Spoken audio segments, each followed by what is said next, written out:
有请湾区西藏之友代表乔瓦尼·瓦萨洛发言。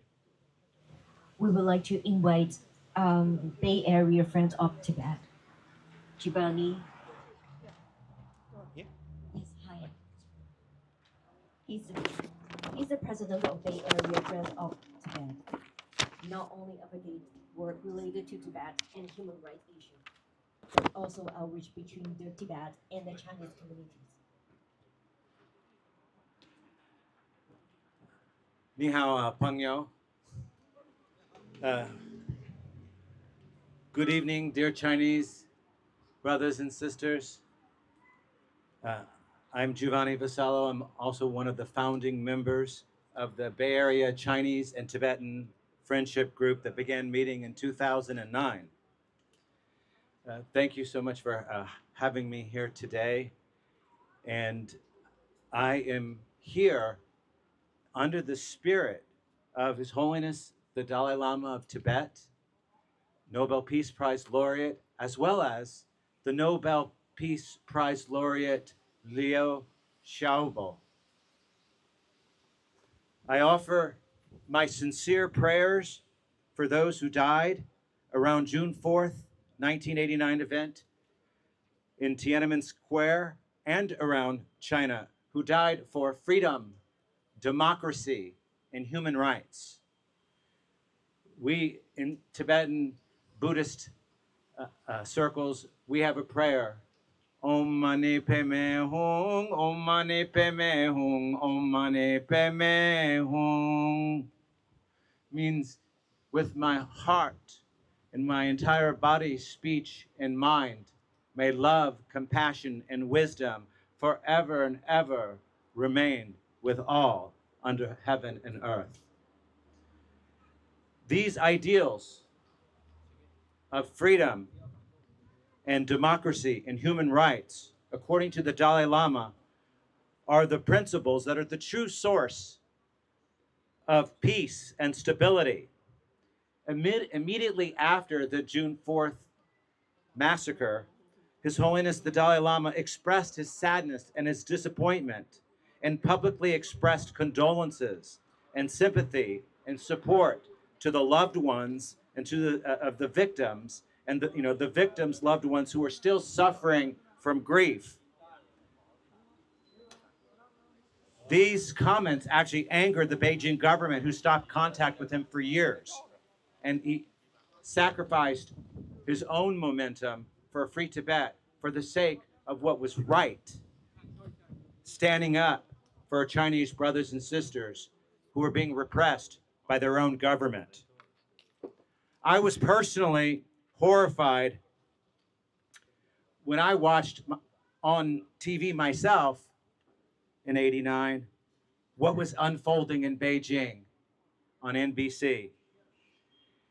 I was shocked that the Chinese government was doing to its own people and acting so brutally in ways that I had known for years what was happening in occupied Tibet. At least 70 Tibetans were shot dead in March 1989, and at least 1,000 Tibetans were detained that month in what would be a rehearsal for June 4th.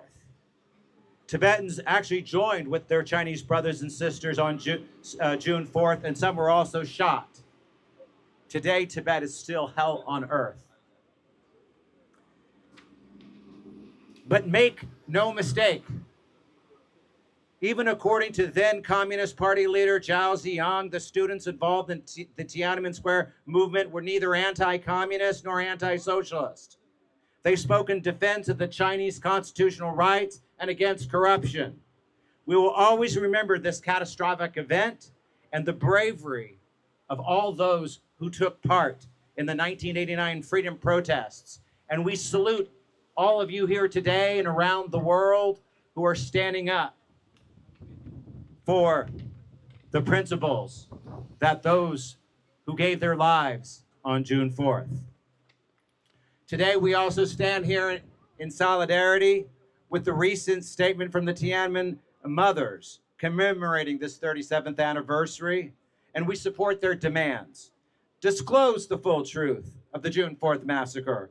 Provide just compensation for the victims and their families. Hold those responsible legally accountable in accordance with the law.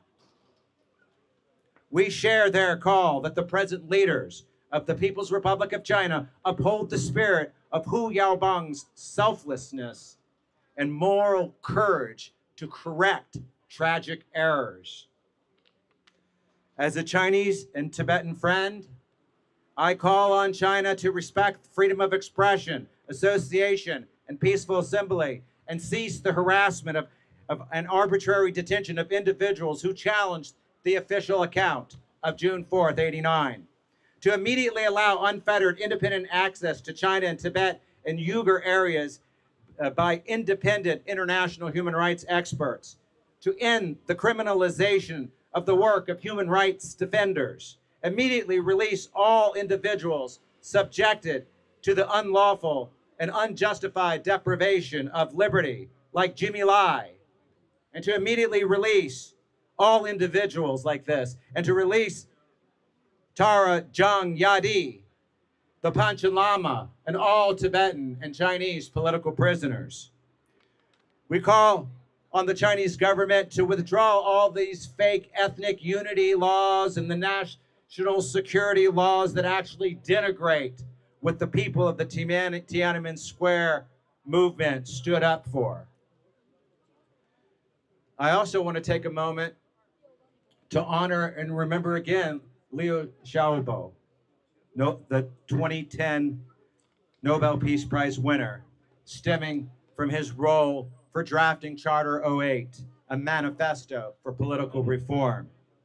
He had supported the Tiananmen Square protests, as you know. And we mourn the loss of freedoms in Hong Kong, and the right to vigil in Victoria Park has been done for so long. More needs to be done to ensure the international community's response matches the courage and conviction of all those who resist China's abuse from within China. The Chinese government must listen to the voices of those it rules over. It must resolve the Tibet-China conflict. It must listen to its own people, and it must listen to the Tiananmen mothers and all of us here today truly standing up for China and Tibet. The Dalai Lama said, a policy of openness and realism can lead to greater trust and harmony within China and enhance its international standing as a truly great nation. So, I not only pray for the dead and all the living victims of Tiananmen Square, I demand freedom in China. I demand democracy in China.